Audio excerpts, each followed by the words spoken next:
श्रीमद् भगवद गीता ज्ञान यज्ञ प्रवचन क्रमांक 329 अध्याय 8वां अक्षर ब्रह्म योग और श्लोक क्रमांक 20। ओम त्र्यंबकं यजामहे सुगंधिं पुष्टिवर्धनम् उर्वारुकमिव बन्धनान् मृत्युर्मुक्षीयमामृतात्।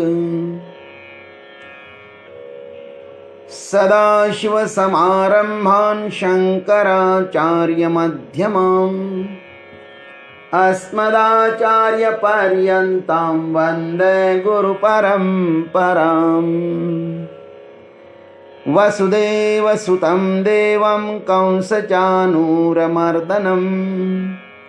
देवकी परमानन्दं कृष्णं वन्दे जगद्गुरुम्। ओम तत्सत। भगवान ने कल कहा था भूतग्रामः सैवायं भूत्वा भूत्वा प्रलीयते, और रात्र्यागमे वशः पार्थ प्रभवती अहरागमे। जिस अव्यक्त ब्रह्मा जी के सूक्ष्म शरीर माने हिरण्यगर्भ से यह भूत समुदाय प्रकट होता है और लीन होता है, वही अव्यक्त श्रेष्ठ है क्या? अब यह प्रश्न होता है।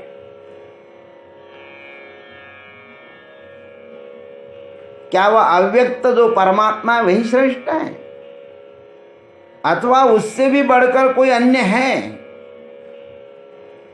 इसका उत्तर देते हुए भगवान अब उस अक्षर प्रापणीय परमात्मा का वर्णन करते हैं इस 20वें श्लोक में।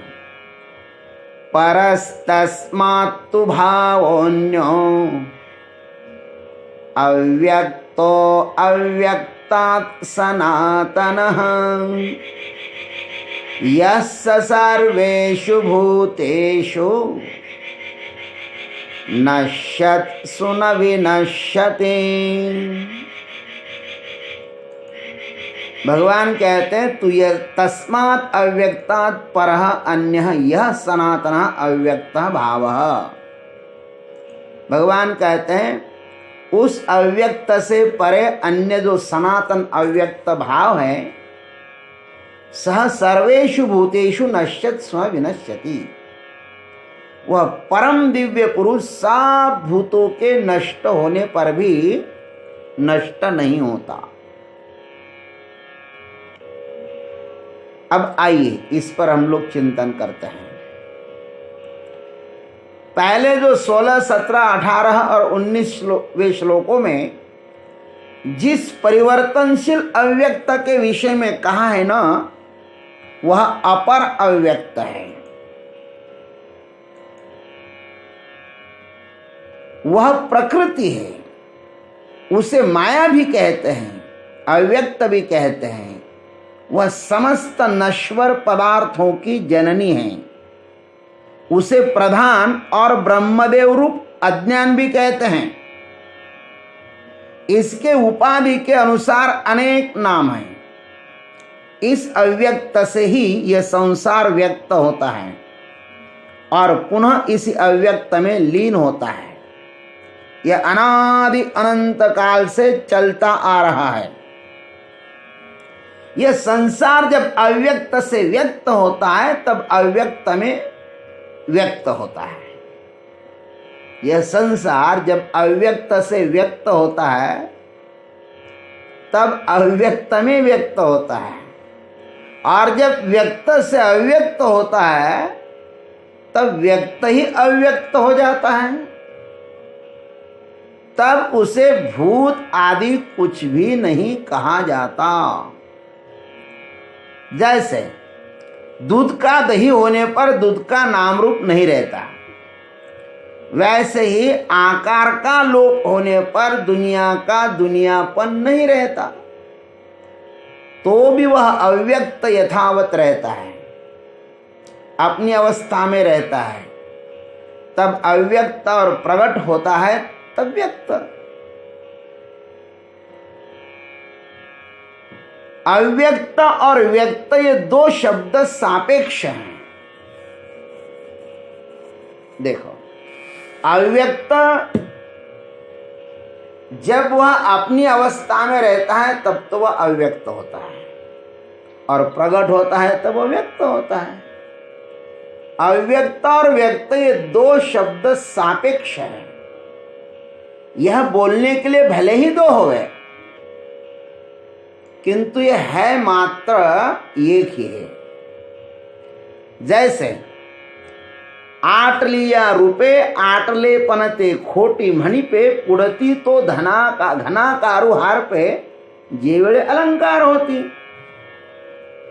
जैसे अटे हुए स्वर्ण को छड़ी कहते हैं, अटे हुए स्वर्ण को छड़ी कहते हैं। फिर उससे जब गहने अलंकार बनते हैं ना, तब वह छड़ी गायब हो जाती है, लुप्त हो जाती है। ये दो रूप जैसे स्वर्ण के होते हैं, वैसे ही उस परमात्मा के व्यक्त और अव्यक्त दो रूप होते हैं। इसे व्यक्त और अव्यक्त का आश्रय कौन है? परमात्मा ही तो है। व्यक्त और अव्यक्त का आश्रय कौन है? परमात्मा ही। उसे ही भगवान सनातन अव्यक्त कहते हैं। वह इस व्यक्ताव्यक्त से अलग है, और यह ब्रह्मदेव माया विशिष्ट चैतन्य है। इसे ही श्रुति ने क्या कहा है? यतो वा इमानि भूतानि जायन्ते येन जातानि जीवन्ति, अथवा जन्माद्यस्यतः। उस सनातन अव्यक्त परब्रह्म परमात्मा के आश्रय से यह माया विशिष्ट ब्रह्मदेव जो है ना, वह माया विशिष्ट चैतन्य इस संसार की उत्पत्ति स्थिति और लय करता है। किसके आश्रय से? वो परब्रह्म परमात्मा के आश्रय से। वह परमात्मा ही तीनों को नचाने वाला है। विधि हरि शंभु नचाव निहारे, तेऊ नहीं जानऊ मर्म तुम्हारे। वही परमात्मा इन सबको नचाता है। सह सर्वेषु भूतेषु नश्यत्सु न विनश्यति। और वह परमात्मा सबका आश्रय होने से सब में व्याप्त है, किंतु सब उसमें नहीं है। अलंकारों में स्वर्ण है, किंतु स्वर्ण में अलंकार नहीं है। स्वर्ण में अलंकार है क्या? नहीं ना।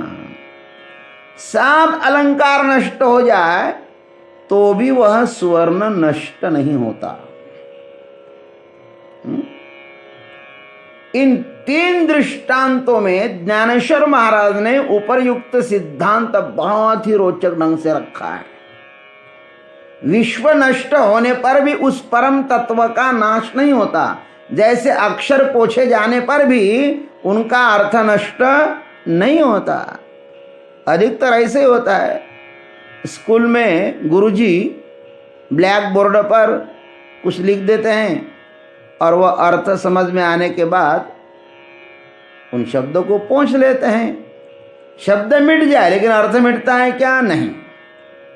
दूसरा दृष्टांत, जैसे पानी पर अनेक लहरें आती है और अदृश्य होती है, किंतु जलमात्र जैसा था वैसा ही है।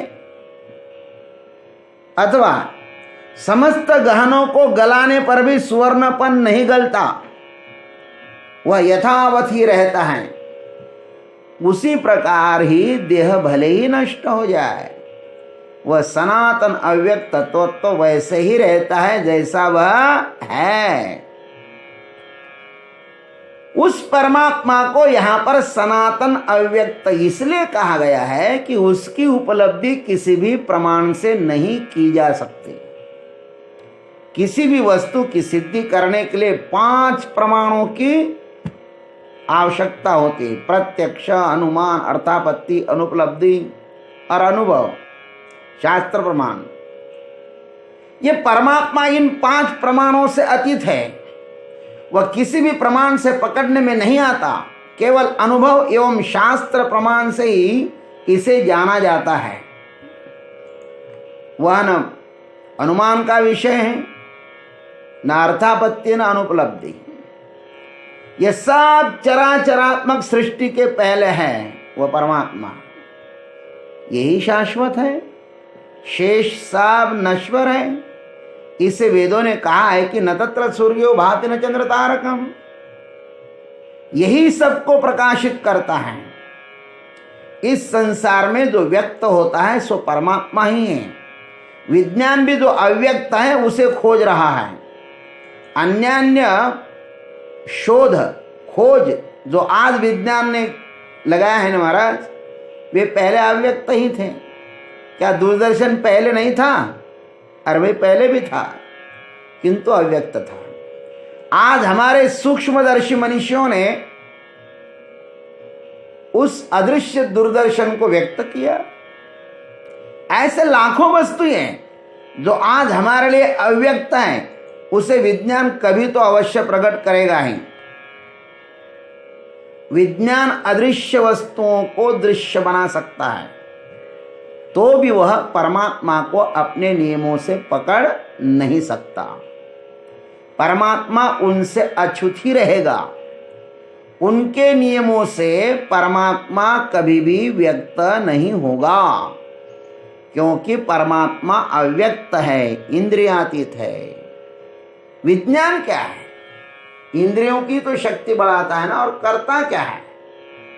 लेकिन इंद्रियों के पकड़ में जो नहीं आता है ना, उसे तो इंद्रियातीत परमात्मा कहते हैं मेरे भाई। इसलिए भगवान ने यहाँ पे ठीक कहा, यस् सर्वेषु भूतेषु नश्यत्सु न विनश्यति। जो सब भूतों में है, सब नाशवान भूतों में उनका अस्तित्व है, लेकिन वो कभी नष्ट नहीं होता है। ओम तत्सत। जय गुरुदेव, जय जगदीश्वर, जय जय महाकाल।